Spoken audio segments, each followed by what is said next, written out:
दोन गोष्टींमुळे डोळ्यात पाणी येतं. एक तर पहिल्यांदा ती जेव्हा आपल्याकडे येते तेव्हाची तिची कंडिशन बघूनच डोळ्यातनं पाणी येतं, किंवा तिच्यावर काय वेळ आली आहे ते जेव्हा कळतं तेव्हा डोळ्यातनं पाणी येतं. तर स्नेहालयची यशोगाथा आणि गिरीश कुलकर्णी सर यांच्याबद्दल काय सांगा? तिच्या वडिलांना जेव्हा पोलिसांनी बोलवलं तेव्हा वडील म्हणले, अजिबात आम्ही येणार नाही.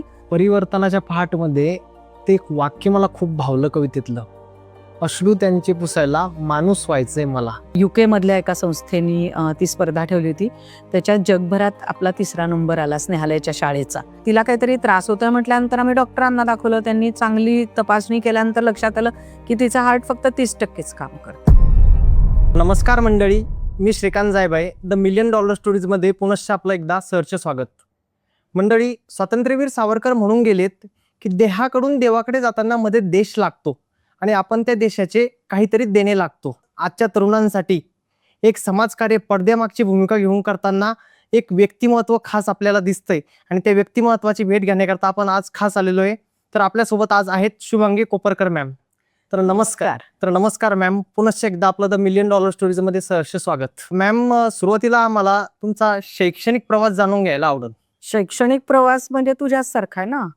पण नेमका कसा? एकदा शाळा तर नेहमी सारखी झाली. लहानपणापासून मी नाही म्हणत पहिला नंबर यायचा म्हणून मी सांगते, मी हुशार मुलगी होते आणि मेडिकलला जायचं, डॉक्टर व्हायचं अशी खूप इच्छा होती आणि क्षमताही होती अशी वाटत होतं. पण झालं असं की 12वीत जरा अभ्यासात लक्ष कमी राहिलं आणि त्याच्यामुळे थोडा कमी पडला अभ्यास. आणि मग जरी इच्छा होती, वाटलं होतं, क्षमता होती, तरी 1 मार्काने मेडिकलची ऍडमिशन गेली आणि मग मी मायक्रोबायोलॉजीत MSc करायचं ठरवलं आणि त्याप्रमाणे MSc झाले. छान मार्कांनी झाले MSc. तो विषयही आवडला मग खूप. आणि MSc झाल्या झाल्या मला लेक्चरशिपचा जॉब पण मिळाला. त्यामुळे आबासाहेब गरवारे कॉलेजमध्ये मी लेक्चरर मायक्रोबायोलॉजीची म्हणून रुजू झाले 1982 साली. आणि मग 27 वर्ष मी लेक्चरशिप केली. खूप आवडीने शिकवलं. प्रोफेसर म्हणून काम करताना खूप मनापासून केलं ते, म्हणजे काय म्हणतो आपण, एक ऑनेस्टली शिकवणं तसं केलं. मग मात्र 27 वर्षानंतर मी रिटायरमेंट घेतली, जी 12 वर्ष आधी होती. म्हणजे 60 वर्षाला रिटायर होतात, मी 12 वर्ष आधी म्हणजे 48 पूर्ण झाल्यावरच रिटायरमेंट घेतली. तिथपर्यंतचा प्रवास मायक्रोबायोलॉजिस्ट म्हणून आहे माझा. बरं, समजा 27 वर्ष तुम्ही मायक्रोबायोलॉजीचं एक अध्यापन केलं, मग 27 वर्ष झाल्यानंतर तुम्हाला तिथे थांबावं आणि इकडे या सेवेसाठी यावं असं नेमकं का वाटलं? खरं तर असं आहे ना की काही गोष्टी, जसं डॉक्टर व्हावं ही एक इच्छा होती, मग डॉक्टर होता आलं नाही. पण मी मायक्रोबायोलॉजी, जो तसा थोडासा मेडिसिनशी संबंधित पण विषय होता, ते केलं. पण हे सगळं करत असताना लहानपणापासून कुठेतरी ना एक समाज सेवा करण्याची, सामाजिक कार्यात कुठेतरी सहभागी व्हायची अशी खूप आतमध्ये इच्छा होती. फक्त शिक्षण झाल्यानंतर अर्थातच वडिलांनी एवढं शिकवलं म्हटल्यानंतर स्वतःच्या पायावर उभं राहणं, एक छान जॉब करणं आणि मग संसाराला पण त्याची गरज होती. त्यामुळे ती नोकरी कंटिन्यू केली. पण तो एक किडा म्हणतो ना आपण, तसा तो डोक्यात होता सामाजिक कार्याचा. आणि मग जेव्हा अशी परिस्थिती अनुकूल झाली ना की आता मी नोकरी सोडली तरी चालणार आहे माझ्या आयुष्यात, म्हणजे अर्थार्जन कमी झालं तरी चालणार आहे, पेन्शनेबल जॉब होता, पण शेवटी सॅलरी मिळणं आणि पेन्शन मिळणं ह्याच्यात आर्थिक फरक असतोच. पण जेव्हा मग परिस्थिती सगळी अनुकूल आहे असं वाटलं, तेव्हा मी ठरवलं की आता हा जॉब सोडून द्यायचा आणि खऱ्या अर्थाने आपल्याला जे करावंसं वाटतंय पूर्वीपासूनच त्या सामाजिक कार्यात पडायचं. तर असं म्हणून नोकरी आधी सोडली आणि मग मी शोध घेतला की आपण नेमकं काय करायचंय ते. तर स्नेहालयची यशोगाथा आणि गिरीश कुलकर्णी सर यांच्याबद्दल काय सांगाल? स्नेहालय आणि गिरीश कुलकर्णी सर यांच्याबद्दल काय सांगू आणि काय नाही असं आहे. तू पण पाहिलेलं आहे स्नेहालय आणि स्नेहालयचं काम, किती मोठी व्याप्ती त्याची आहे तेही पाहिलंय. मी चांगल्या प्रकारे सांगू शकीन, कारण जेव्हा मी सामाजिक कार्यात पडायचं ठरवलं तेव्हा मी अनेक संस्थांना भेटी दिल्या की आपण नेमकंपणाने काय करू शकू, आणि अनेक लोकांना भेटले, संस्थांबद्दल जाणून घेतलं. आणि जेव्हा स्नेहालय पाहिलं तेव्हा मी म्हणजे अक्षरशः इतकी भारावून गेले आणि मला लक्षात आलं की आपला शोध संपलेला आहे आणि बस इथेच आपण सामील व्हायचं आहे या कार्यात. त्याचं कारण असं होतं की जेव्हा मी जॉईन झाले तेव्हा स्नेहालयाच्या कामाला 25 वर्ष ऑलरेडी झाली होती आणि प्राध्यापक गिरीश कुलकर्णी, डॉक्टर गिरीश कुलकर्णी हे माझ्याहून 10 वर्षांनी लहान आहेत आणि तेव्हा त्यांच्या कामाला 25 वर्ष पूर्ण झाली होती. म्हणजे म्हटलं या माणसाने काम सुरू तरी कधी केलंय. तर अक्षरशः 20च्या आत त्यांनी कामाला सुरुवात केली होती. आणि काही माणसं म्हणजे काय म्हणतो आपण बॉर्न तशी असतात आणि त्यांना ते इतकं त्यांच्या आत हृदयात असतं की मला हे काम करायचंय, काहीतरी काम करायचंय. करुणा खूप जास्ती त्यांच्या मनात सुरुवातीपासून होती आणि त्यामुळे त्यांनी इतक्या लहानपणी त्या कामाला सुरुवात केली. आणि सुरुवात पण कुठल्या कामाला केली तर नगरमधल्या लालबत्ती भागातल्या महिलांना आपण त्या व्यवसायातनं बाहेर काढूया या एका तसं म्हटलं तर भाबडं स्वप्न डोळ्यात घेऊन त्यांनी त्या कामाला सुरुवात केली. आणि प्रत्यक्ष ते लालबत्ती भागात जायला लागले, महिलांशी बोलायला लागले. पण तेव्हा असं लक्षात आलं की इतकं सोपं नाहीये. या महिलांना या कामातनं बाहेर काढणं ही इतकी सोपी गोष्ट नाहीये. त्यांच्याहीसाठी नाहीये, आपल्याहीसाठी नाहीये. पण मग अजून एक गोष्ट त्यांच्या लक्षात आली की निदान महिलांना नाही काढता येणार आहे तर ठीक आहे. जेवढं जमेल तेवढं आपण करू. पण त्यांच्या मुलांना तरी या सगळ्या दलदलीतून आपण बाहेर काढलं पाहिजे. म्हणून गिरीश सरांनी पहिल्यांदा त्या मुलांना तिथून बाहेर काढायचा प्रयत्न सुरू केला. अक्षरशः सुरुवातीला त्यांनी घरी आणून ठेवलं काही मुलांना. त्यांच्या आयांना पटवलं की मी ह्यांचं काहीतरी भलं करीन. त्या इतक्या सहजासहजी पटणाऱ्या नव्हत्या, कारण कुठल्याही आईला कोण माणूस येतोय, कोण मुलं येत आहेत आणि आपल्या मुलांना घेऊन जात आहेत तर काळजीच वाटणं. शेवटी ती म्हणजे देहविक्रय करणारी बाई असली तरी आईच. पण मग ह्या कामाला जशी जशी सुरुवात झाली तसं तसं अनेक मुलांचं त्यांनी पुनर्वसन करण्याचा प्रयत्न सुरू केला. स्नेहालयाला सुरुवातीला काहीच त्यांना जागा पण नव्हती. पण कोणीतरी दानशूर व्यक्तींनी त्यांना नगरच्या MIDCच्या जवळची जागा दिली आणि मग तिथे एक छोटासा पहिल्यांदाच एक शेड सारखं डोम बांधला आणि तिथे थोड्या मुलांना घेऊन काम सुरू केलं. आणि आता तर या कामाचा सगळा वटवृक्ष झालेला आहे. पण कामाची सुरुवात खूप अवघड होती. एक तर वेश्या व्यवसाय म्हणून, आणि त्यावेळेला म्हणजे 90च्या दशकामध्ये सुरुवातीच्या काळात HIV चा खूप उद्रेक झाला होता आणि त्यावेळेला त्याच्यावरचे काही औषधोपचार नव्हते. त्यामुळे एकदा HIV ची लागण झाली की मग एड्स होणार आणि माणूस मरणार हे निश्चित होतं. आणि त्यामुळे लालबत्ती भागात तर ह्याचा खूपच प्रादुर्भाव सगळीकडे पसरत होता आणि मग महिला आणि मुलं अशा टपाटपा म्हणजे अक्षरशः मरून पडत होती. तर ह्यांना त्यांच्याच वस्तीतलं कोणी हात लावायला तयार व्हायचं नाही. स्वतःच्याच मुलालाही उचलायला महिला तयार व्हायची नाही. अशा वेळेस या HIV बाधित आणि एड्स झालेल्या रुग्णांची सेवा करणं, शुश्रूषा करणं त्यांच्या शेवटापर्यंत, कारण ते मरणार हे नक्की होतं. स्पर्श करणंच आपल्याला स्पर्श करणं कसं तरी होतं. त्यांचे स्वकीय म्हणजे आप्त त्यांचे नातेवाईक पण त्यांना हात लावायला तयार नसताना स्वतःच्याच घाणीत पडलेल्या मुलांना आणि महिलांना उचलून आणणं हातात, त्यांना स्वच्छ ठेवणं, त्यांची स्वच्छता, आंघोळी घालणं आणि त्यांची शुश्रूषा करणं, इथून सरांच्या कामाला सुरुवात झाली. आणि त्याच्यानंतर मग तर काय आज 26हून जास्ती प्रकल्प स्नेहालयाचे आहेत. बेवारस बाळांसाठीचा स्नेहांकुर प्रकल्प आहे, टाकून दिलेल्या बाळांना सांभाळून त्यांचं मग दत्तक विधान पुढे करणारा. 6 ते 18 वयोगटातल्या मुलांसाठी बालगृह आहे, मुलींसाठी वेगळं बालगृह आहे. निराधार किंवा समस्याग्रस्त महिलांसाठीचं जो प्रकल्प आहे स्नेहाधार नावाचा, ज्याचं एक केंद्र पुण्यात आहे जिथे मी काम करते तो आहे. मानसिक आजारी रस्त्यावर भटकणाऱ्या लोकांसाठी त्यांना तिथे आणून त्यांचं सगळं अक्षरशः स्वच्छता करण्यापासून ते त्यांच्या उपचारांपर्यंत करून जिथे शक्य आहे तिथे त्यांना त्यांच्या कुटुंबाचा शोध घेऊन पोचतं करणं, असा आपला मानसग्राम प्रकल्प आहे. स्वतःचं स्नेहालयाचं 50 बेडेड हॉस्पिटल आहे, स्वतःची शाळा आहे, कारण HIV बाधित मुलांना साध्या शाळेत घेत नव्हते. मग गिरीश सर असे थांबणारे नाहीयेत ना, त्यामुळे त्यांनी आपण स्वतःची शाळा सुरू करू. आज विशेष गरज असलेल्या मुलांसाठीच्या शाळांचं एक स्पर्धासारखं होतं इंटरनॅशनली. UK मधल्या एका संस्थेनी ती स्पर्धा ठेवली होती. त्याच्यात जगभरात आपला 3रा नंबर आला स्नेहालयाच्या शाळेचा. तर ही आमच्यासाठी खूप मोठी गोष्ट आहे, आनंदाची पण आणि अभिमानाची पण. आणि जसे निवासी प्रकल्प आहेत तसे अनिवासी प्रकल्प आहेत. नगरमधल्या 7 झोपडपट्ट्यांमध्ये बालभवन हा प्रकल्प चालतो आपला. झोपडपट्टीतल्या मुलांना सुसंस्कारित करण्यासाठी खूप मोठं काम आहे.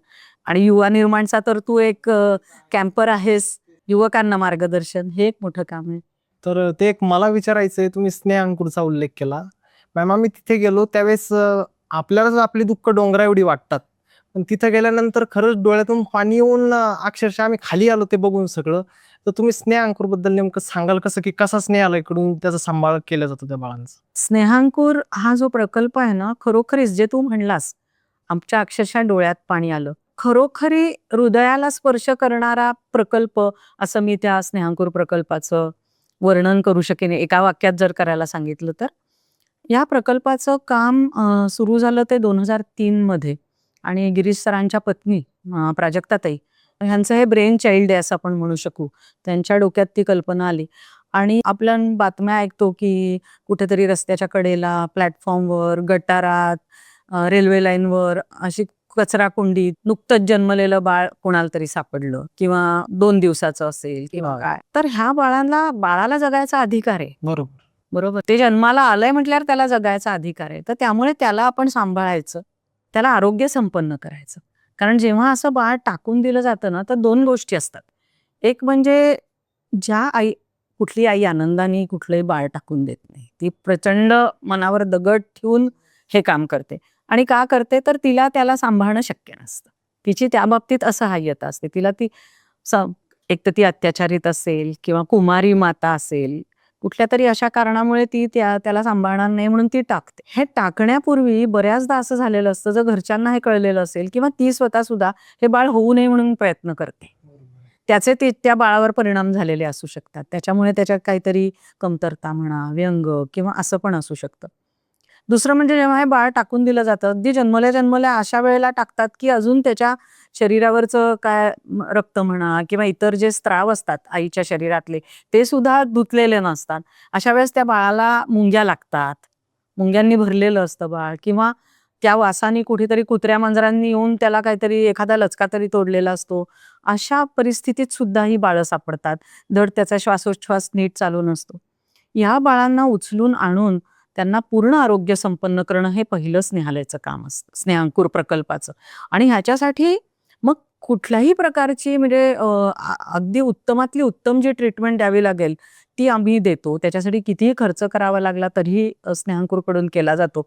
आणि स्नेहांकुरच्या प्रकल्पामध्ये स्वतःचं निओनेटल ICU आहे. म्हणजे नुकत्या जन्मलेल्या बाळांसाठीचं NICU असं त्याला म्हणतात. असं ICU आहे. त्याचबरोबर नगरमधले अनेक बालरोग तज्ज्ञ किंवा इतर डॉक्टर्स हे असे आपल्याला जोडलेले आहेत की ते स्वतः कुठली फी न घेता त्यांचं उपचार करतात. काही बाळांना कुठले तरी ऑपरेशन्स करायची गरज पडते. ती ऑपरेशन्स केली जातात. आणि एकदा ते आरोग्य संपन्न झालं की मग ते दत्तक विधानासाठी प्रेझेंट केलं जातं. मग ती सगळी पुढची कायदेशीर प्रक्रिया असते. मग आता तर तुम्हाला आपण सांगितलेलं आहेच, बऱ्याच जणांना माहिती आहे की दत्तक घेणं मूल ही आता सेंट्रलाइज्ड सगळी प्रक्रिया आहे. म्हणजे पूर्ण भारताची मिळून ती एकत्र होते.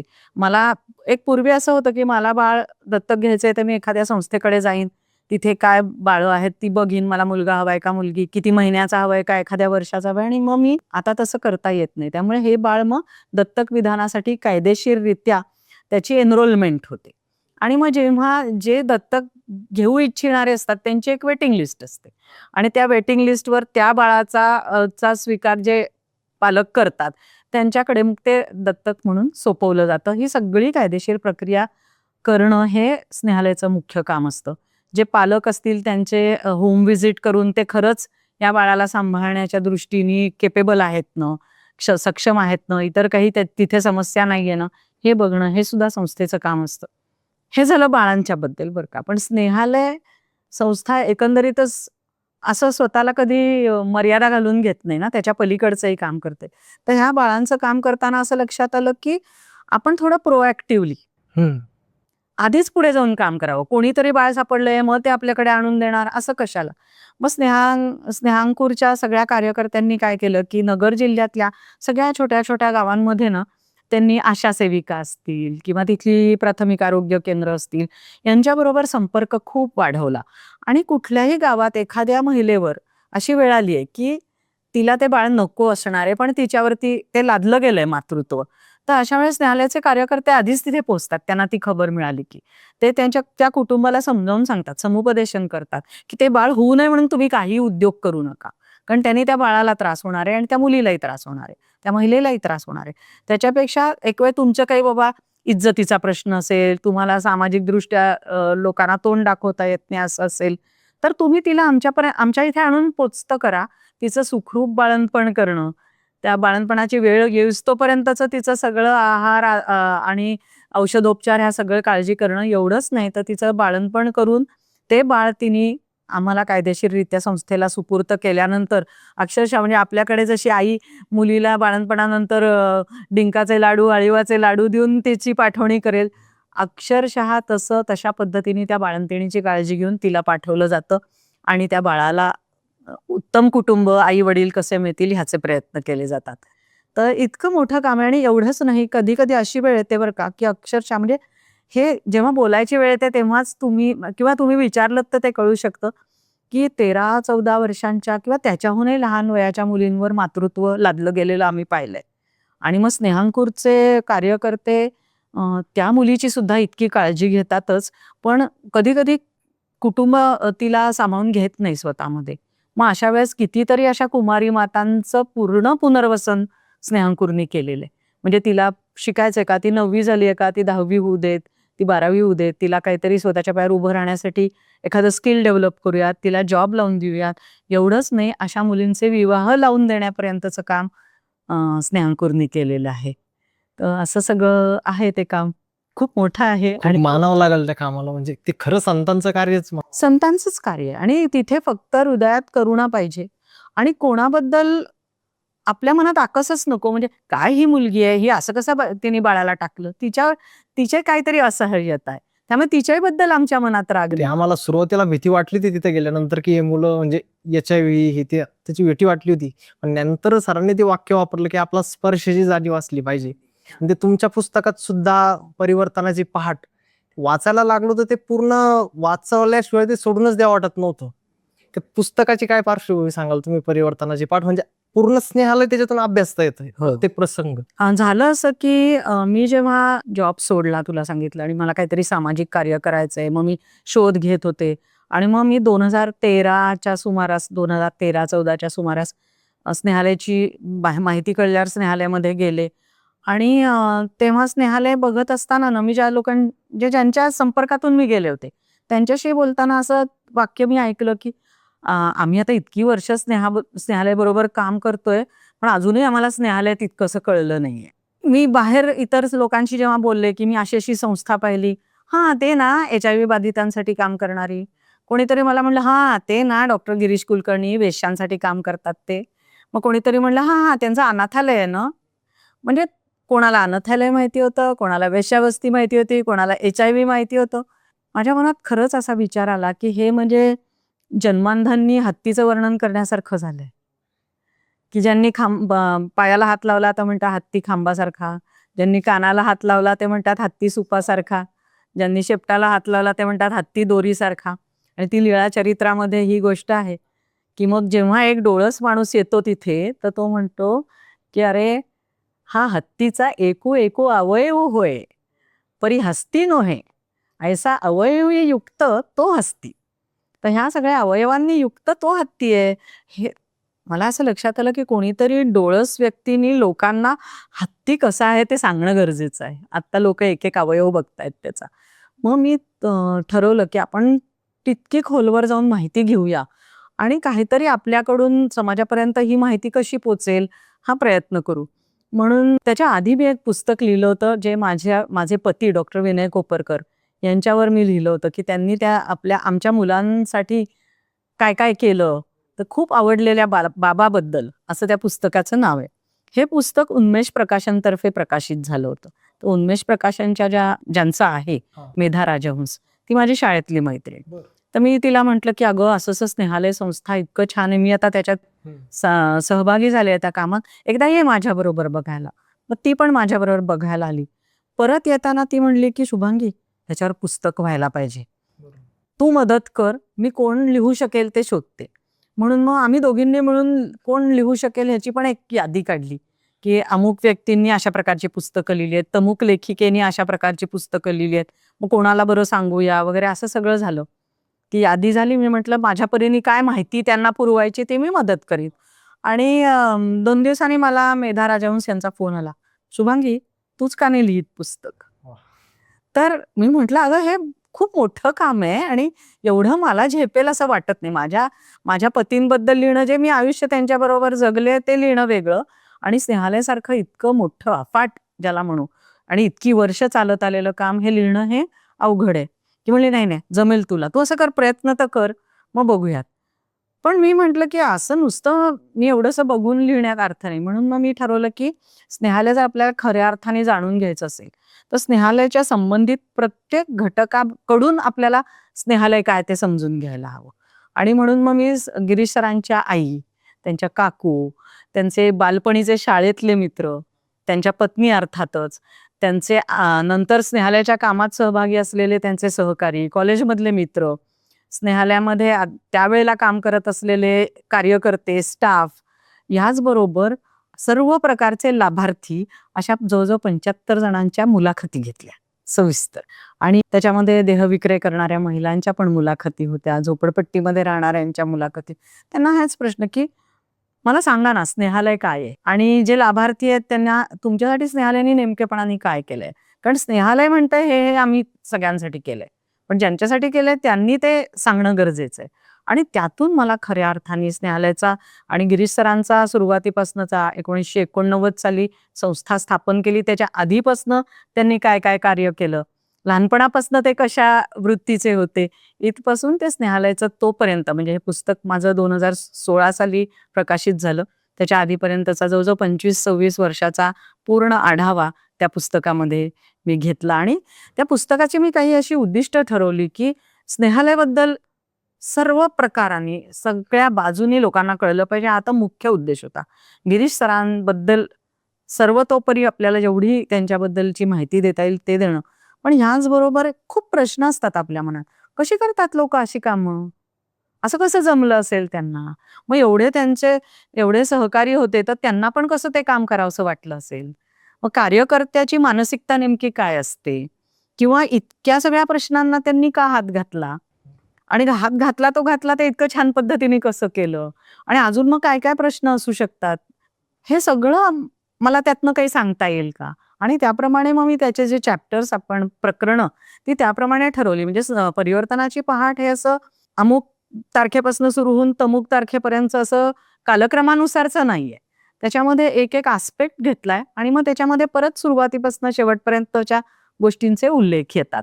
तर असं ते पुस्तक माझ्या हातनं होण्याचा एक मोठा योग होता की ज्याच्यामुळे स्नेहालयाची माहिती खूप लोकांपर्यंत पसरली. नंतर ते हिंदीमध्ये पण अनुवादित झालं. इन डिटेल त्याची माहिती पोहोचली. तर मॅम, ज्यावेळेस तुम्ही मुलाखती घेत होत्या परिवर्तनाची पाठ या पुस्तकाकरता, ज्यावेळेस तुम्ही ते वेश्या महिलांच्या मुलाखती घेत होत्या त्यावेळेसचा तो तुमचा अनुभव कसा होता की त्यांनी कशी कशी त्या माहिती देत होते? फार मस्त प्रश्न आहे. असा प्रश्न मला कोणी विचारला नव्हता खरं तर. तुला खरंच सांगते की स्नेहालयाच्या विषयीचं हे पुस्तक लिहिण्यासाठी हे जे मी सगळं केलं ना, तोच अनुभव खूप माझा विलक्षण होता.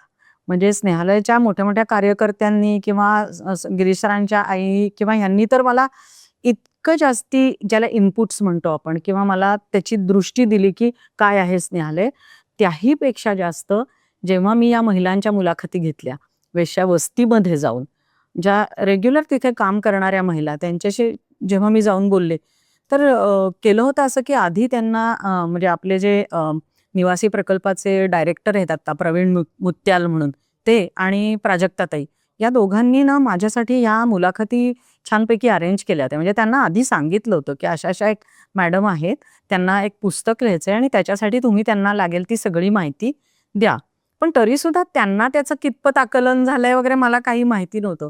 पण तुला सांगते की इतकं वेलकमिंग, म्हणजे मला आठवतंय श्रीरामपूरला म्हणजे मी फक्त नगर शहरातल्या नाही हा, मी श्रीरामपूर, शेवगाव, कोपरगाव अशा ठिकाणी सुद्धा जाऊन तिथल्या रेड लाईट एरियामध्ये जाऊन महिलांच्या मुलाखती घेतल्या.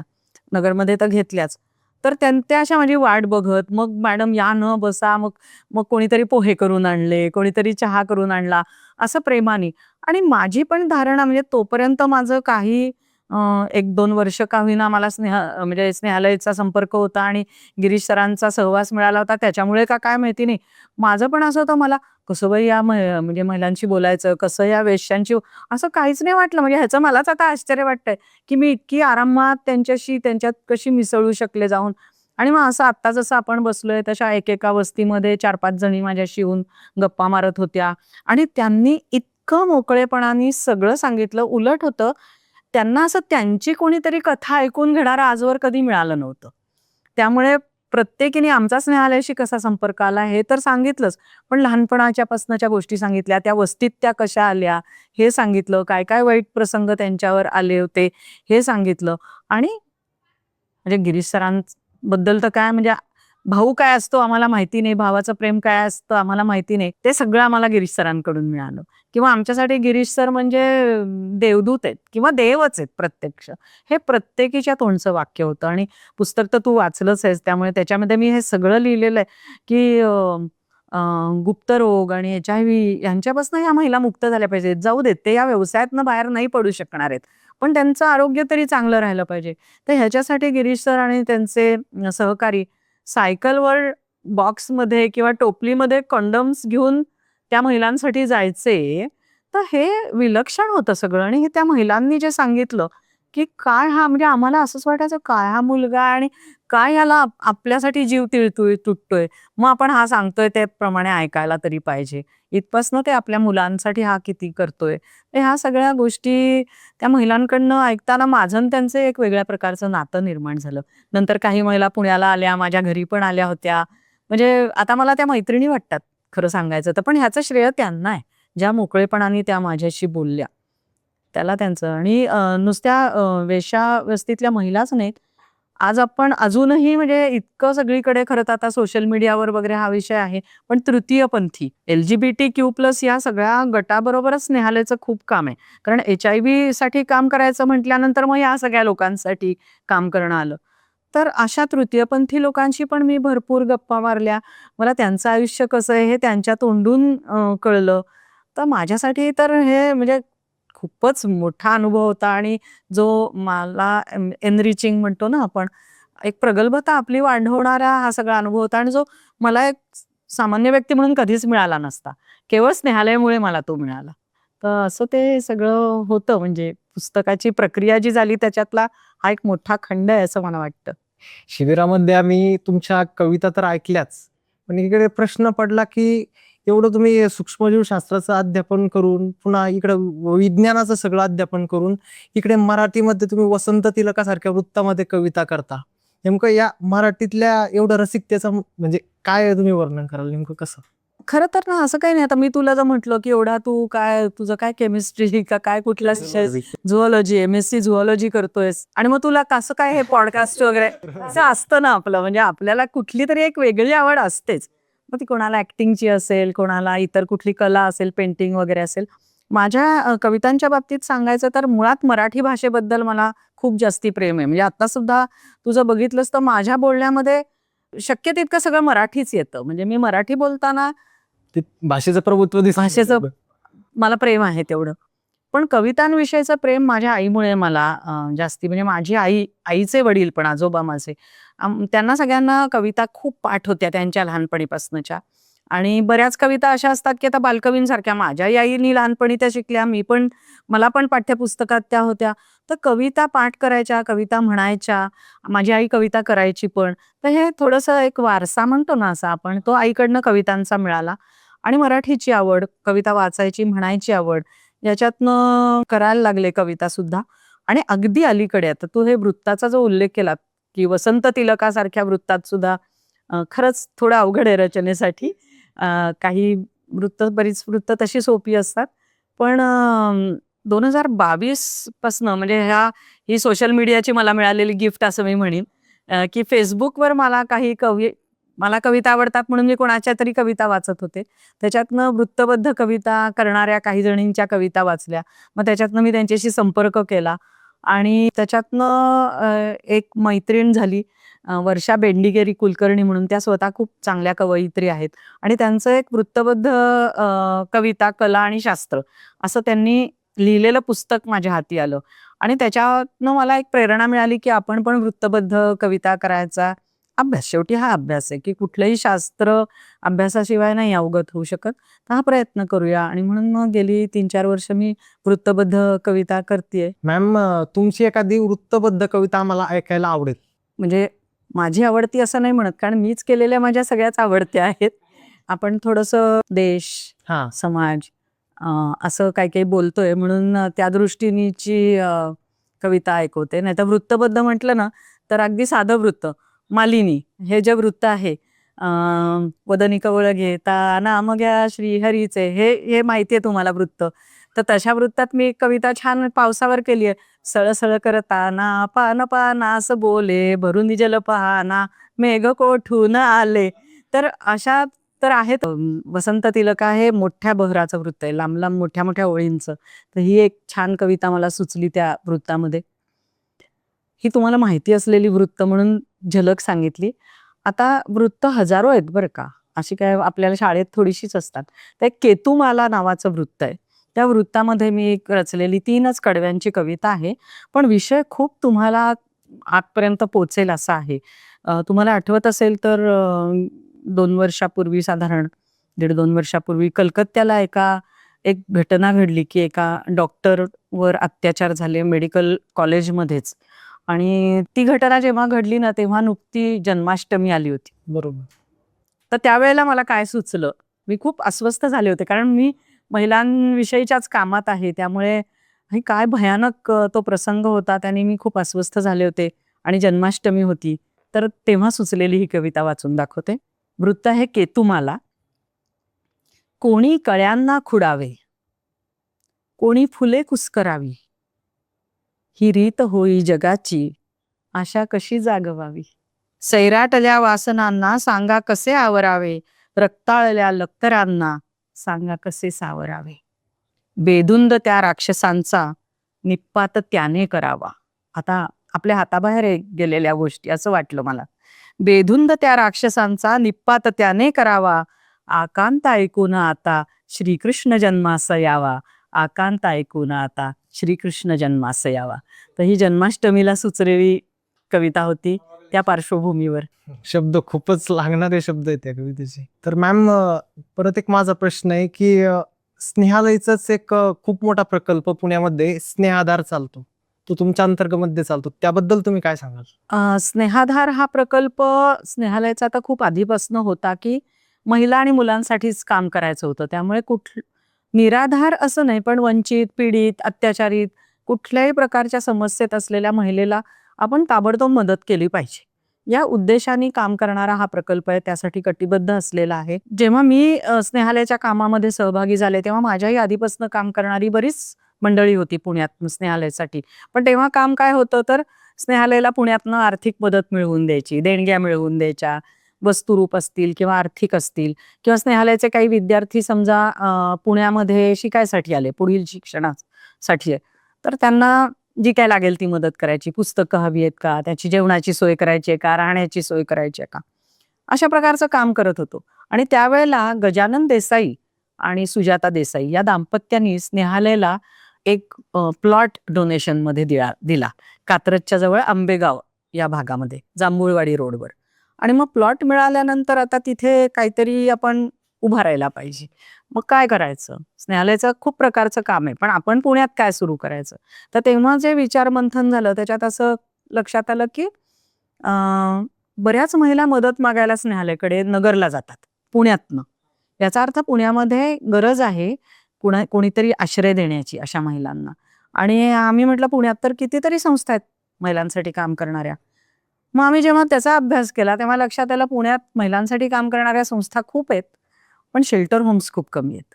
की आज मी आत्ता रस्त्यावर आली आहे, मला कुठे जावं माहिती नाहीये, मी बेघर आहे किंवा मला घरातनं हाकलून दिलंय किंवा माझी काहीतरी फसवणूक झाली आणि आता मी काय करू, कुठे जाऊ.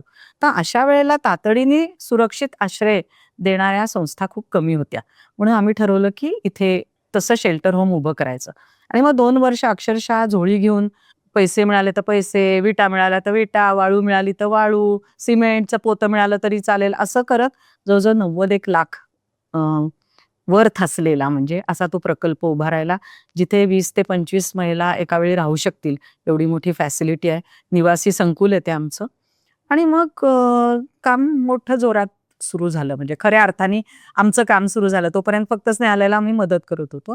आणि याच्यामध्ये अन्न, वस्त्र, निवारा, वैद्यकीय मदत, कायदेविषयक सल्ला, समुपदेशन आणि जिला जशी गरज असेल तसं शिक्षणाची सोय करणं. शिक्षणात गती नसेल किंवा क्षमता नसेल तर काहीतरी रोजगार प्रशिक्षण देणं, स्किल डेव्हलपमेंट, अशा रीतीने तिचं पुनर्वसन करणं, असं सगळ्या प्रकारच्या सेवा आम्ही देतो गरज असल्याप्रमाणे. कारण केस टू केस गरजा वेगळ्या असतात. त्यामुळे आता उदाहरणार्थ डोमेस्टिक व्हायलन्सची केस असेल, कौटुंबिक अत्याचाराची, भांडण आहेत, कुटुंबात वाद आहेत, नवऱ्याशी भांडून, घरातल्यांनी हाकलून, अशामुळे ती रस्त्यावर आली. तर अशा वेळेस तिला त्रास देणारे घटक, तिला सपोर्ट जे देऊ शकतील पण देत नाहीयेत असे घटक, म्हणजे माहेरचे असतील किंवा नातेवाईक असतील, त्या सगळ्यांचं समुपदेशन करून ती शक्यतोवर स्वतःच्या कुटुंबात परत जावी हे प्रयत्न करतो. आणि ते जर नाही होऊ शकलं तर मात्र मग तिला आत्मविश्वास निर्माण करायचा, तू एकटी जगू शकतेस, काही प्रॉब्लेम नाहीये, आणि मग पुढचं पुनर्वसन करायचं. तर हे सर्व विनाशुल्क. आपण याच्यासाठी कुठलीही तिच्याकडनं काही फी घेत नाही, शुल्क घेत नाही, आणि सगळे समाजाच्या मदतीवर चालतं अर्थातच. तर मॅम, मला स्नेह आधारावर एक प्रश्न विचारायचा आहे की एखादी अशी केस की जिथे तुम्ही स्वतःच्या सुद्धा आवरू शकला नाहीत?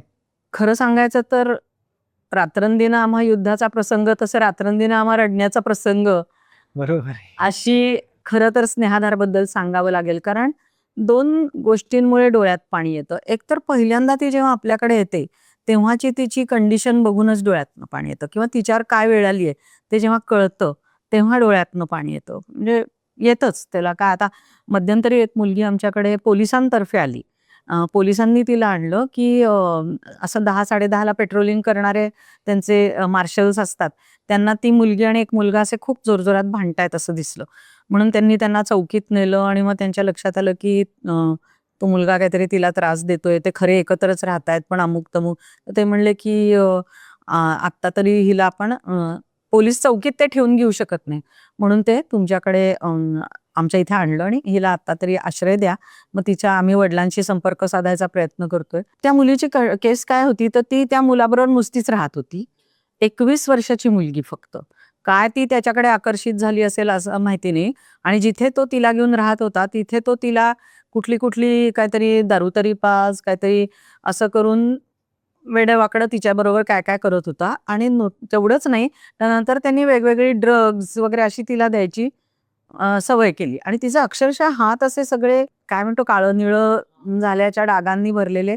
आणि तिच्या वडिलांना जेव्हा पोलिसांनी बोलवलं तेव्हा वडील म्हणले, अजिबात आम्ही येणार नाही, कारण आतापर्यंत हे 3ऱ्यांदा झालंय की आम्ही तिला घेऊन येतो आणि ती परत त्याच्याकडेच जाते. तर हे असे जे प्रसंग असतात ना, तर एकीकडे म्हणजे आपण असं डोकंच धरून बसतो, दुसरीकडे तिची अवस्था बघून आपल्याला डोळ्यातनं पाणी येतं.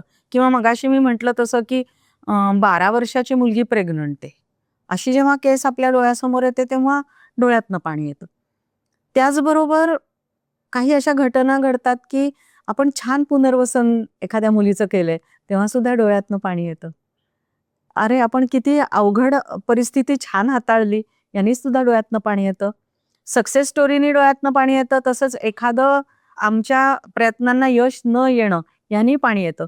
2 प्रकारच्या स्टोरीज तुला ह्याच्यातनं सांगते. एका मुलीचा मला एकदा अमरावतीहून का काहीतरी असा फोन आला मोबाईलवर. मी आता कुठलाही अनोळखी फोन असला तरी घेते, कारण कोणीतरी अडचणीत असू शकतं. तर तिचा फोन आला की मी अशी अमरावतीहून बोलतेय, मी 18 वर्ष पूर्ण आहे, कारण आमच्या संस्थेत 18 पूर्णलाच आम्ही प्रवेश देऊ शकतो. आणि मी लहानपणापासून एका बालगृहात राहिले, अनाथालयात राहिले.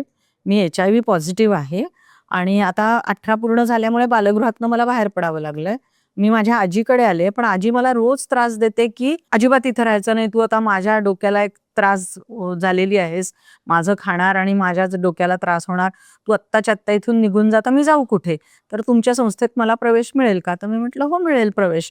आणि मग तिला संस्थेचा पत्ता सांगितला, तू कुठल्या बसने निघतेस, सतत माझ्याशी बसमधनं पण फोन चांगला चार्ज करून घे, अशा सगळ्या गोष्टी आम्ही त्यांना मार्गदर्शन करत राहतो. येताना वाटेत मला फोन करत राहा, म्हणजे तू तिच्यावर कुठली अजून एकटी निघाली तर वाईट वेळ यायला नको. असं करत ती पुण्यात पोचली. मग शिवाजीनगरला ती का कुठे बस स्टँडवर उतरली, तिथे आमचा एक स्टाफ तिला घ्यायला गेला, त्यांनी तिला आमच्या इथे आणलं, आम्ही तिला प्रवेश दिला, आणि ती छान राहायला सुरुवात झाली. HIV पॉझिटिव्ह असलं तरी आम्ही देतोच प्रवेश. तिचे औषध पाणी वगैरे सुरू केलं. खूप छान मुलगी होती. कविता करायची बरं का, कविता म्हणायची आवड होती तिला, सगळ्या ऍक्टिव्हिटीज मध्ये सहभागी होत होती. नंतर असं लक्षात आलं ती अशी दमायला लागली, तिला दम लागायला लागला वगैरे. तर झालं होतं असं की तिने HIV पॉझिटिव्ह आहे मला सांगितलं होतं, पण तिने एक गोष्ट मला सांगितली नव्हती की तिचा हार्ट कमकुवत होतं. आणि आमच्या इकडे आमची डॉक्टरांची पण टीम आहे, त्यामुळे तिला काहीतरी त्रास होतोय म्हटल्यानंतर आम्ही डॉक्टरांना दाखवलं. त्यांनी चांगली तपासणी केल्यानंतर लक्षात आलं की तिचा हार्ट फक्त 30%च काम करतंय. आणि 30%च काम करतंय म्हटल्यानंतर मग आम्ही तिची काय काळजी घ्यायची, तिने शक्यतोवर जिने चढ-उतर कमी करा वगैरे हे सगळं केलं. डॉक्टरांनी ट्रीटमेंटही सुरू केली. पण तो जो काय तिच्यात म्हणजे जन्मतःचा तो डिफेक्ट होता, तो हळू आता वाढला होता. आणि मग सगळी तिची काळजी, आमचे स्टाफ खूप चांगले, निवासी जे स्टाफ असतात आमच्या, तिघीजणी निवासी स्टाफ असतात, त्या तिची छान काळजी घेत होत्या. पण तिची तब्येत हळूहळू खालावत गेली. आणि एक दिवशी ती इतकी बिघडली की अक्षरशः आमच्या स्टाफनी तिला हातात, कारण ती जिना उतरून खाली येऊ शकणार नाही, असा हातावर उचलून एका मॅडम आमच्या ज्या तिथे निवासी स्टाफ होत्या त्यांनी उचलून आणलं, तिला हॉस्पिटलाइज केलं. आणि ते झाल्यानंतर ती मुलगी 2-3 दिवसांनी गेली. तो एक प्रसंग अक्षरशः आम्हाला रडण्याचा प्रसंग होता. कारण अरे, आपल्या इथे येऊन का असं व्हावं? वाईट वाटलं की आपण सगळं करायला, आणि इतकी छान मुलगी होती, छान हे होती. पण हे जेव्हा अश्रू येतात ना, तेव्हा त्या अश्रूंच्या बरोबर ना खूप गोष्टींचे विचार पण मनात येतात. मग आम्ही असं खचून नाही जात त्या अश्रूंबरोबर. आमच्या मनात असा विचार आला, काही असू देत. तिचा एक शेवटचा हा महिना, 1.5 महिना किती छान गेला. त्याच्या आधीचं तिचं आयुष्य खूपच वाईट होतं आणि ती इतकी छान रमली होती. तिला सगळ्यांनी आपलंसं केलं होतं, ह्याचा तिला आनंद होता. निदान आपण तिला म्हणजे एक आनंदाचे काही दिवस देऊ शकलो, ज्यांनी सुद्धा डोळ्यात पाणी येतं. आणि त्याच्या पुढची अजून दुःखाची गोष्ट अशी झाली की तोपर्यंत तिच्या ज्या नातेवाईकांनी तिच्यासाठी काहीही केलं नव्हतं, कुठलाही संपर्कही केला नव्हता, या नातेवाईकांचा, आम्ही नातेवाईकांना कोणाला तरी सांगतो की ही अशी इथे आलेली आहे आमच्या संस्थेत. कोणी तिची काही चौकशी केली नव्हती. पण ती गेली हे आमचं कळवणं बंधनकारक होतं ना. आम्हाला आहेत तिला नातेवाईक म्हटल्यानंतर, आजी आणि इतर. त्यांना कळवल्यानंतर त्यांनी आम्हाला इतक्या इन्स्ट्रक्शन्स दिल्या, तिचा अशा पद्धतीने अंत्यविधी झाला पाहिजे, व तिच्या अस्थी आम्हाला एका डब्यामध्ये द्या, आणि अमुक करा आणि तमुक करा. तर तेव्हा परत डोळ्यात पाणी आलं की काय माणसं आहे. गेल्यानंतर त्यांना म्हणजे डोळ्यात पाणी येण्याचे किती प्रसंग अनुभवलेत. आणि असंच मी तुला म्हटलं तसं सक्सेस स्टोरीचे डोळ्यात पाणी आणतात. तर आमच्याकडे बालगृहात लहानाची मोठी झालेली एक मुलगी, 18 पूर्ण झाल्यानंतर बालगृहांमधनं त्यांना बाहेरच पडावं लागतं कंपल्सरी.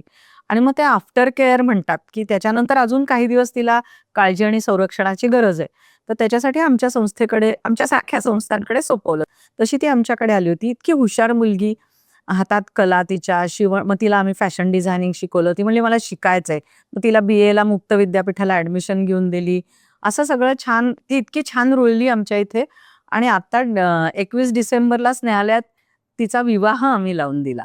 तर ह्या विवाहानंतर म्हणजे त्या विवाहाच्या तिला सासरी पाठवणं हे आमच्यासाठी, आम्ही म्हणजे असं खूप रडलो. की आपल्या मंडळी तुम्हीच होतं म्हणजे ना? आपल्या मुलीची सासरी पाठवणी करताना जसं आपल्याला होईल, तसे आम्ही सगळ्या, मी आणि माझ्या सगळ्या सहकारी मैत्रिणी स्नेहाधारच्या आणि स्नेहाधारमध्ये राहणाऱ्या मुली, ह्या सगळ्या जणी त्या दिवशी खूप रडल्या तिला सासरी पाठवताना.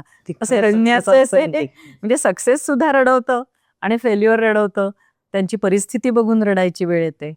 परिवर्तनाच्या पहाटमध्ये ते एक वाक्य मला खूप भावलं कवितेतलं, अश्रू त्यांचे पुसायला माणूस व्हायचंय मला.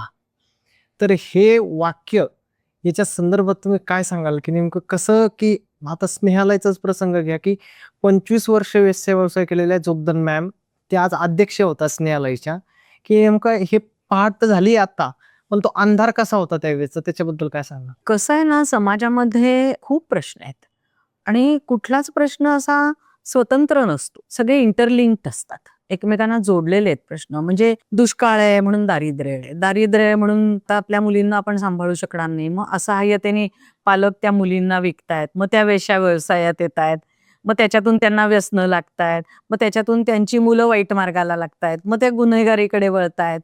आणि ह्या सगळ्याचं मूळ मूळ आहे ते अशिक्षितपणामध्ये आहे, शिक्षणाचा अभाव. तर असे सगळे प्रश्न हे एकमेकांना जोडलेले आहेत, हे लक्षात आलं. आणि असं लक्षात आलं की म्हणजे ना, माझं, मी तुला सुरुवातीला सांगितलंय की मन थोडंसं संवेदनशील पहिल्यापासनं होतं आणि त्यामुळे कुणालाही काही त्रास होत असला की मला ते असं जाणवायचं की अरे, ह्या व्यक्तीचा त्रास आपण काही दूर करू शकू का. लहानपणी ह्याला काही मला फार असा कुठला मार्ग सापडला नव्हता, म्हणजे मनात होतं फक्त असं. पण स्नेहालयाला मी जेव्हा जोडली गेले तेव्हा मला त्याची संधी मिळाली की खरंच इतक्या प्रकारची दुःख आहेत आणि आपण काय बरं करू शकू. तर निदान आपण अश्रू तर पुसू शकतो त्यांचे. आणि जयाताईंसारख्या व्यक्ती जेव्हा भेटल्या, की त्यांनी इतक्या वाईट प्रसंग झेललेत आणि इतका अत्याचार आणि इतका भयानक सगळा त्यांचा जीवनाचा प्रवास आहे. आणि अशी व्यक्ती हसतमुखाने जेव्हा आपल्या समोर येते आणि आज त्या सगळ्या चिखलातून बाहेर पडून स्नेहालयाची एक कार्यकर्ता म्हणून ती खूप झटून काम करते आणि इतकं छान काम करते, की आज गिरीश सरांसारख्या व्यक्तींनी त्यांना संस्थेचा अध्यक्ष बनवलंय. तर हे तर म्हणजे मला असं वाटतं, की आपल्या भारतातलं एकमेव उदाहरण असेल, की असं एका देहव्यापारातली बाहेर पडलेल्या महिलेनी संस्थेचं अध्यक्ष व्हावं. पण ह्या सगळ्यातनं एकच लक्षात आलं, की प्रत्येकाने आपापल्या परीने कोणाचं तरी दुःख दूर करायचा प्रयत्न करायला पाहिजे. आणि परिवर्तनाची पहाट या पुस्तकामध्ये तू वाचलं असेल, प्रत्येक प्रकरणाची सुरुवात मी माझ्या काही काव्यपंक्तींनी केलेली आहे. त्याच्यातच तू हे अश्रू त्यांचे पुसायला माणूस व्हायचंय मला, ही ओळ वाचली. तर ही कविता मी पुस्तक लिहिताना केलेली नाहीये. हे एक विशेष सांगावसं वाटतं, की लहानपणी म्हणजे 9वी-10वीत असतानाची माझी ही कविता होती. आणि त्या कवितेची सुरुवात अशी होती, की धनिक व्हायचं नाही मला गाड्यांमधून मिरवायला. गाद्या गिरद्या वस्त्रालंकार यांची हाव नाही मला. मालक बनून सेवकांचे सलाम घ्यायचे नाहीत मला, किंवा जाणार नाही कधी मी कुणाचे पाय चाटायला. असं मी त्याच्यात खूप खूप लांबलचक कविता आहे बरं का. अशा अनेक गोष्टी मी लिहिल्या आहेत. आणि मग शेवट शेवट त्याचा माझा असा आहे, की दीन दुर्बल अनाथ जे जे त्यांना जवळ घ्यायचंय मला.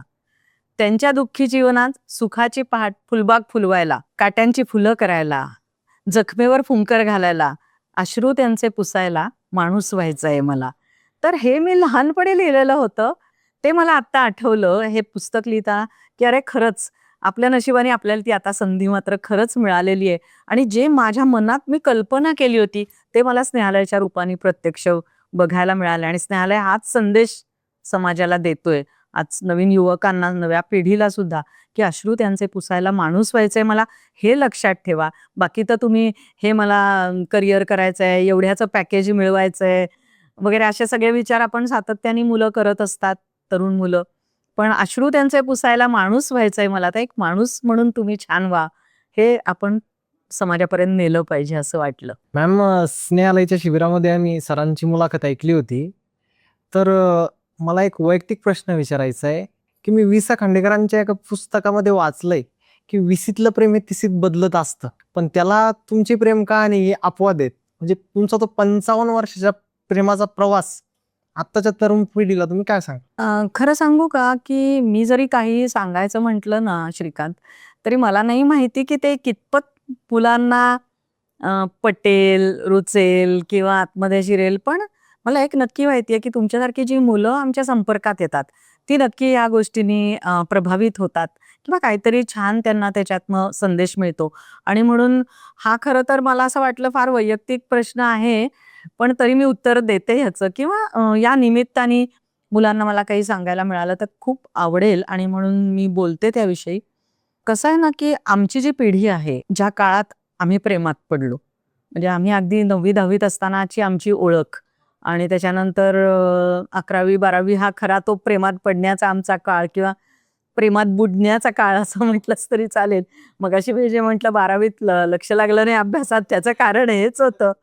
तर तो जो काळ होता ना, तर तो काळ असा होता, की मुलींच्या साईडनी एखादा मुलगा आपल्याला आवडलाय आणि आपण त्याच्या प्रेमात पडलोय, की आम्ही मनाने वरणे असा शब्द होता.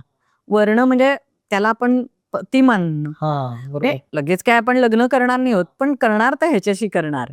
म्हणजे ते जे असतं ना, की आपण आपण एखादं घर नवीन केलं, तर आपण एक तिथे देवासाठी जागा करतोच की नाही, की इथे माझं देवघर असेल, अशी एक योजना करतो. तशी ती योजना व्हायची मनात, की हां, इथे ह्याची स्थापना करायची आता आपल्याला. आणि मग तो काळ असा होता, की जर हे इतकं काही सहजासहजी घरच्यांना सांगणं किंवा त्यांना ते पटणं असंही नव्हतं. पण ते हळू-हळू आपण काहीतरी एक चांगली गोष्ट करतोय ह्याचा दाखला मिळवूनच त्यांना पटवून द्यायचं, अशा प्रकारे तो आमचा प्रवास असायचा. एकमेकांना सांभाळायचा, एकमेकांना धरून राहण्याचा.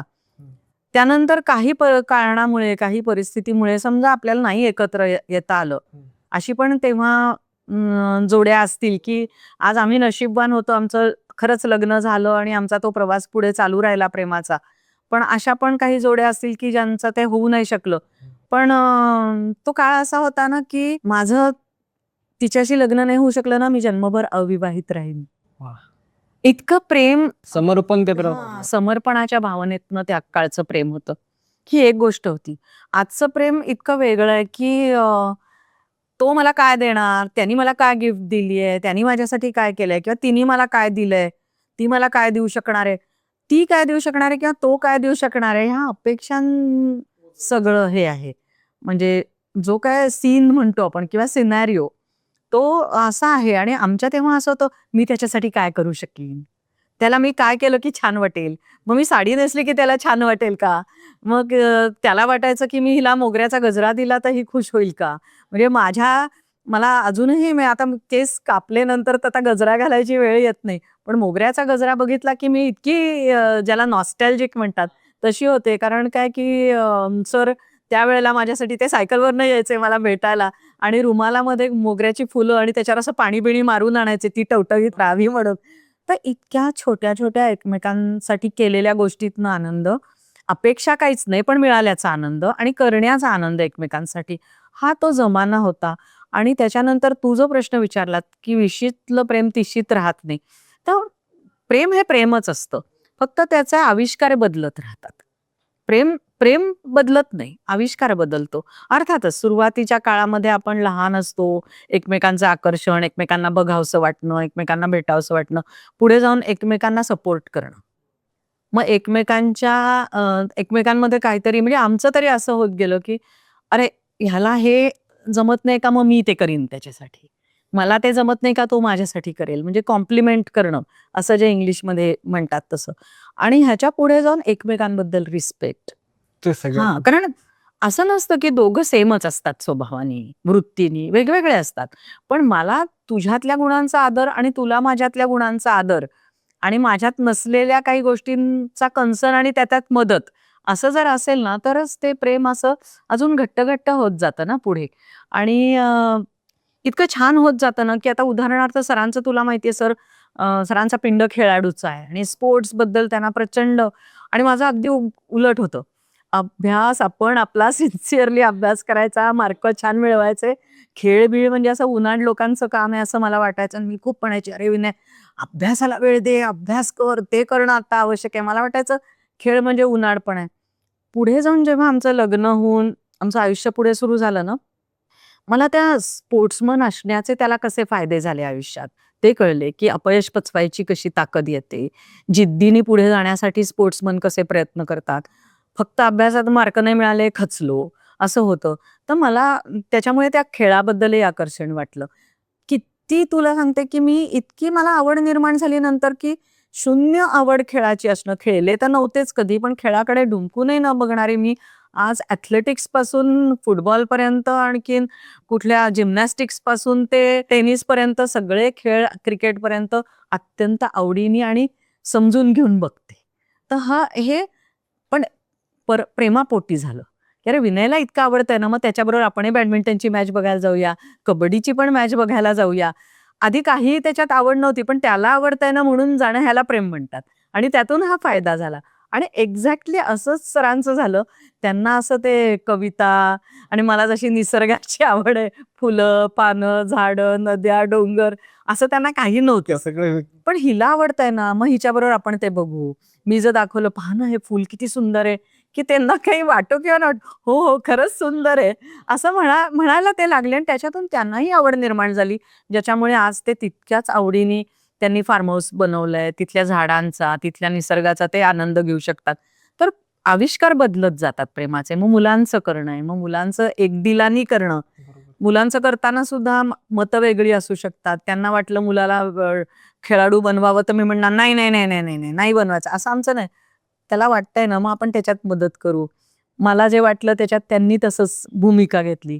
तर हे आजच्या पण तरुणांनी मला असं वाटतं हे लक्षात ठेवायला पाहिजे, की तुम्ही फक्त त्यांनी माझ्यासाठी काय करायला हवं किंवा त्यांनी हे केलं की नाही, तिने हे माझ्यासाठी केलं की नाही, ह्याच्यापेक्षा तिला काय बरं मी केलेलं आवडेल, तिला मी कसा सपोर्ट करू शकीन.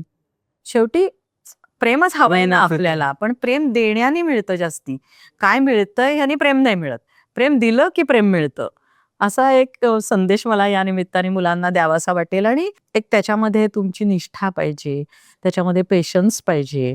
समोरच्या माणसाला कदाचित लगेच आपलं म्हणणं नाही पटणार, पण थोडं वाट पाहावी, त्यालाही कधीतरी पटू शकेल असंही होऊ शकतं. तर हा पेशन्स, नाहीतर काय, आज रिलेशनशिप, उद्या ब्रेकअप. तेच तर सोशल मीडियाच्या बाबतीत तेच तर हां, चाललंय. पण सोशल मीडियाच्या जागी ठेवावं आणि आपलं प्रेम आपण फुलवावं, असं मला कुठेतरी वाटतं. बरोबर. मॅम, ज्यावेळेस आपण बघतो की एखादं म्हणजे वेश्या गल्लीत सुद्धा गेलं तर भीती वाटायला लागते. सुरुवातीला सरांचं वय 17, 18, 16, 17 पासनं. तर म्हणजे कधी-कधी सरांनी स्वतः म्हणजे त्यांच्या फॅमिलीमध्ये लोकांना सांभाळलं. पण याला कधी सरांना असा घरी येऊन विरोध नाही झाला का? किंवा समाजाकडून विरोध नाही झाला का या गोष्टी? घरून नाही झालं, हे महत्वाचं आहे. आणि समाजाकडून भरपूर झाला, हेही तेवढंच महत्वाचं आहे. पण घरचा सपोर्ट होता, ही एक गोष्ट. कसं आहे ना, तुम्ही प्रवाहाच्या विरुद्ध जेव्हा जायचं ठरवता, तेव्हा मग तो प्रवाह मला ढकलेल का? असा विचार करून नाहीच ना चालत. मग कितीही त्याचं प्रेशर आलं, तरी मी हात मारून पुढेच जाणार आहे. तर पहिलं ठरवणंच, की मला प्रवाहाविरुद्ध जायचंय, हे त्यांनी ठरवलं होतं. ती त्यांची वृत्ती होती. आणि हे काम मला नक्की करायचंय, कारण तिथे त्या कामाची गरज आहे. हे इतकं मनाशी निर्धार पक्का होता, की समाजातनं विरोध झाला तरी तो त्यांनी पत्करला. आणि त्यांच्या कार्याने नंतर सावकाश ते सिद्ध झालं.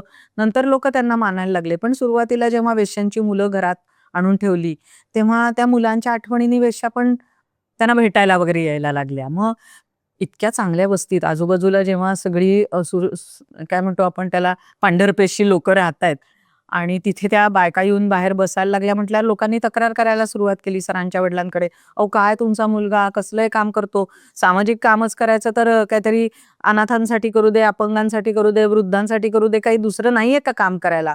या बायकांसाठीचं कशाला काम? आणि या बायका इथे येण्याने आमच्या सगळ्या मुलांवर वगैरे वाईट परिणाम होतील." तर तेव्हा कौतुक त्यांच्या आई-वडिलांचं आहे, की त्यांनी ते म्हणले, "अहो, तुम्हाला काय प्रॉब्लेम आहे? तुम्हाला एवढा प्रॉब्लेम आहे का? मी त्या बायकांना घरात बसवतो."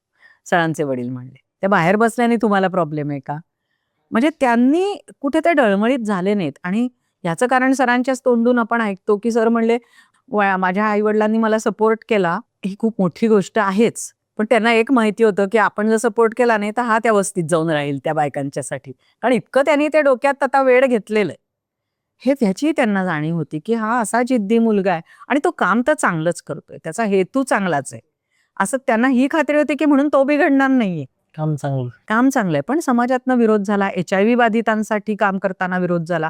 आणि यावेळेस सर नेहमी जे सांगतात, की मी जे महापुरुषांबद्दल वाचत आलो, महापुरुषांचे विचार वाचत आलो, तर तेव्हा त्याचा मला खूप एक मनातनं स्वतः खंबीर राहण्यासाठी उपयोग झाला, की जेव्हा लोकं म्हणली, "कशाला त्या HIV बाधितांसाठी वगैरे आपल्या संस्थेला मग देणग्या मिळणार नाहीत, ती HIV वाली वगैरे लोकं इथे आणून ठेवली तर."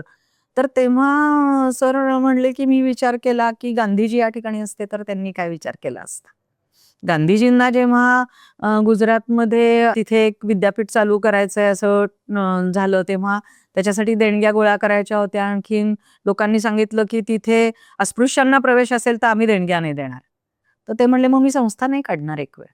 पण मी असा नाही म्हणजे माझे विचार बदलणं. ती जी ताकद होती विचारांची, स महापुरुषांच्या विचारांची, त्या वेळेस त्या महापुरुषांच्या विचारांनी त्यांना वाट दाखवली आणि ती ताकद दिली. असं ते कायम स्वतः सांगतात. त्यातून ते जे मला कळलंय किंवा आपल्याला सगळ्यांना कळतं ते. प्रचंड जिद्द आणि समाजाविरुद्ध जाण्याची ताकद.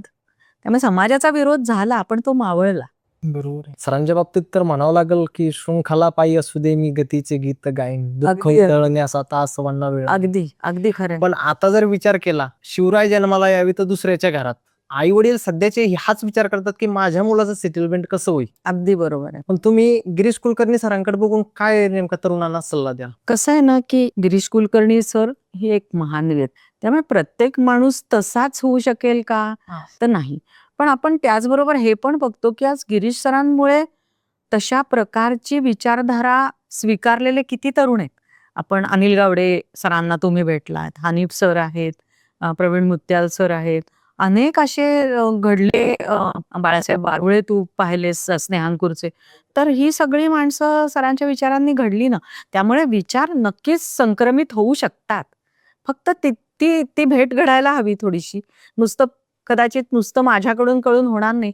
पण मला नक्की असं वाटतं, की प्रत्येक आई वडिलांनी स्वतःच्या मुलाला हल्ली सेटल करणं म्हणजे तर काय, त्यांचं समाधान होतच नाही. कारण माझ्या मुलाला एवढ्याचं पॅकेज मिळालं तरी वाटतं त्या अमक्याच्या मुलाला त्याच्याहून भारी पॅकेज मिळालं.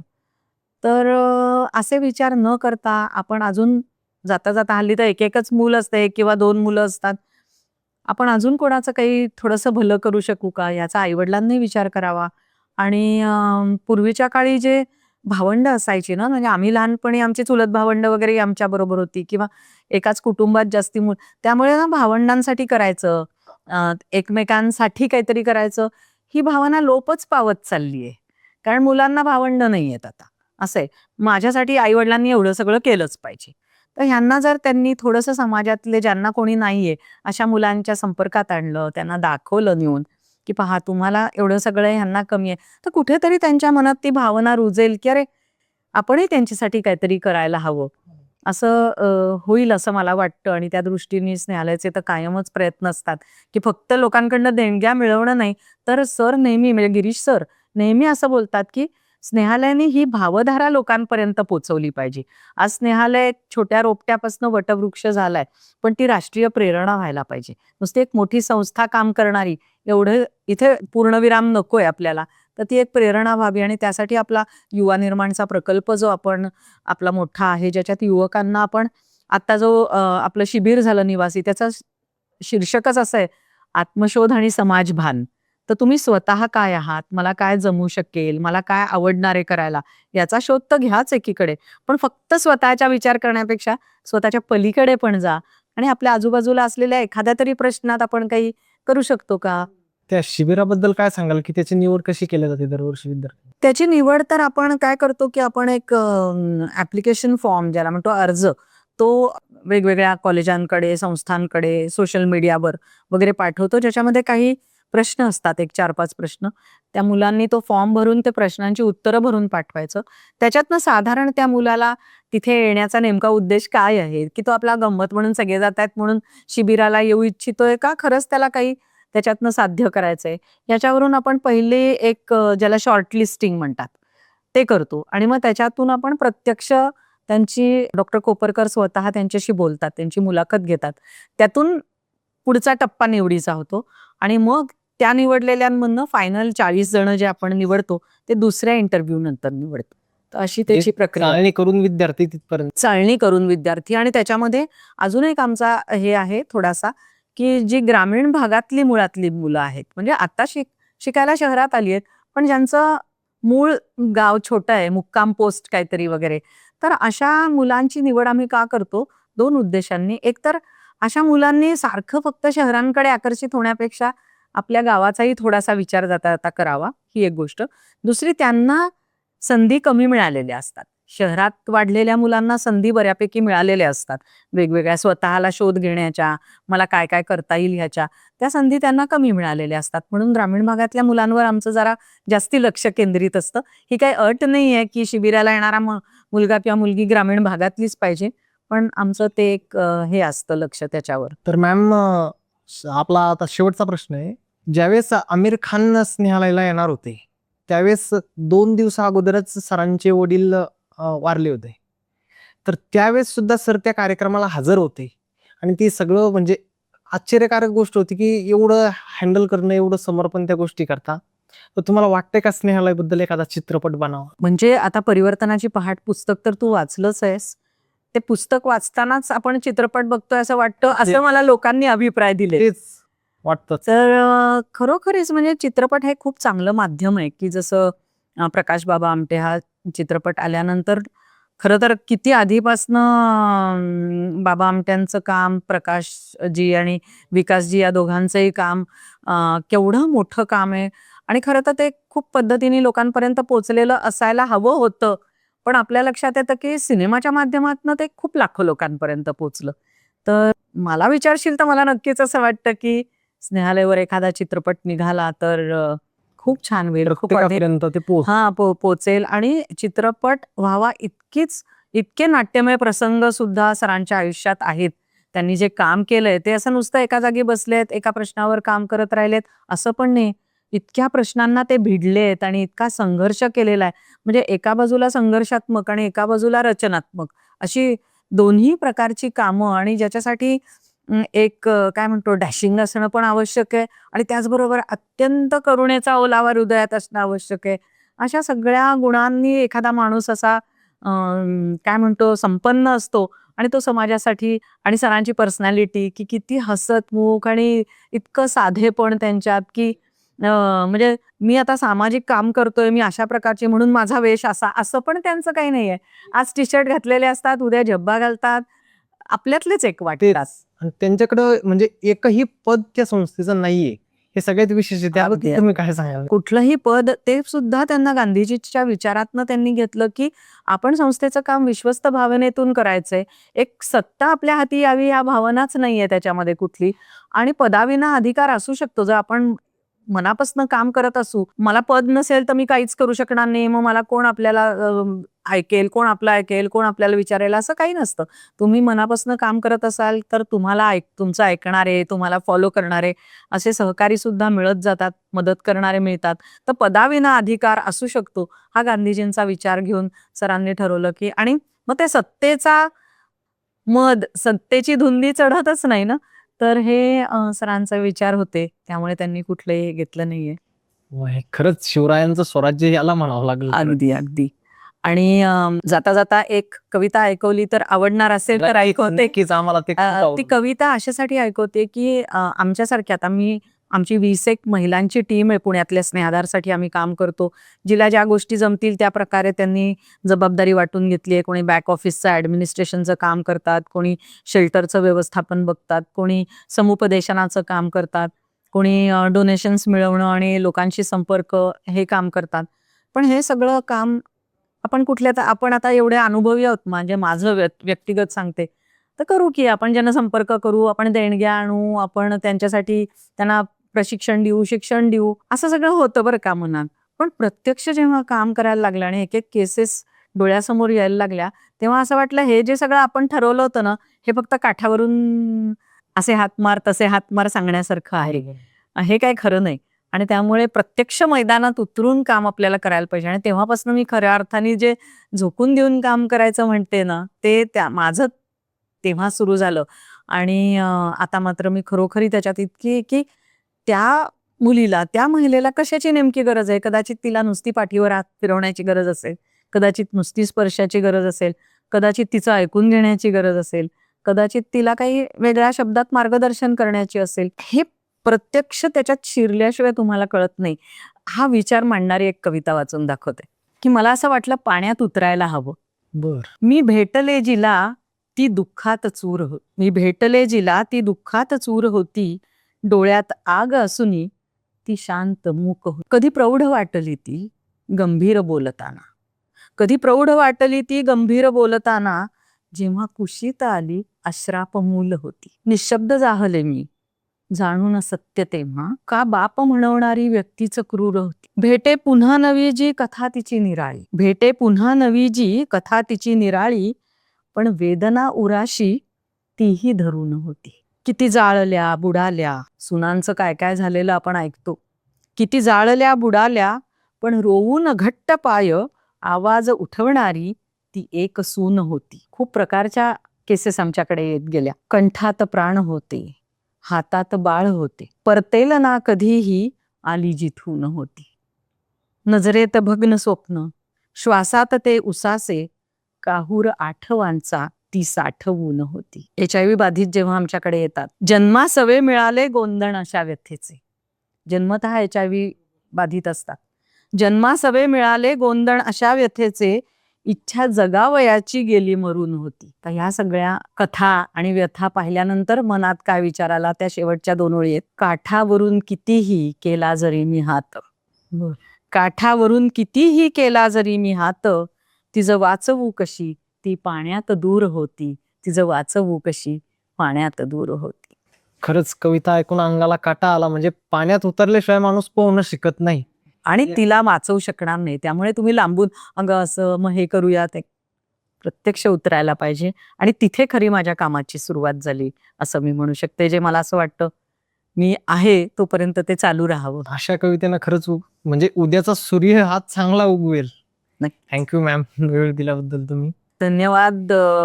या चॅनेलनी मला बोलवलं आणि स्नेहालयबद्दल, स्नेहाधारबद्दल आणि माझ्या त्यातल्या प्रवासाबद्दल इतकं छान बोलायची संधी दिलीत, एक मोठं व्यासपीठ उपलब्ध करून दिलं, त्याबद्दल मी मनापासून आभारी आहे.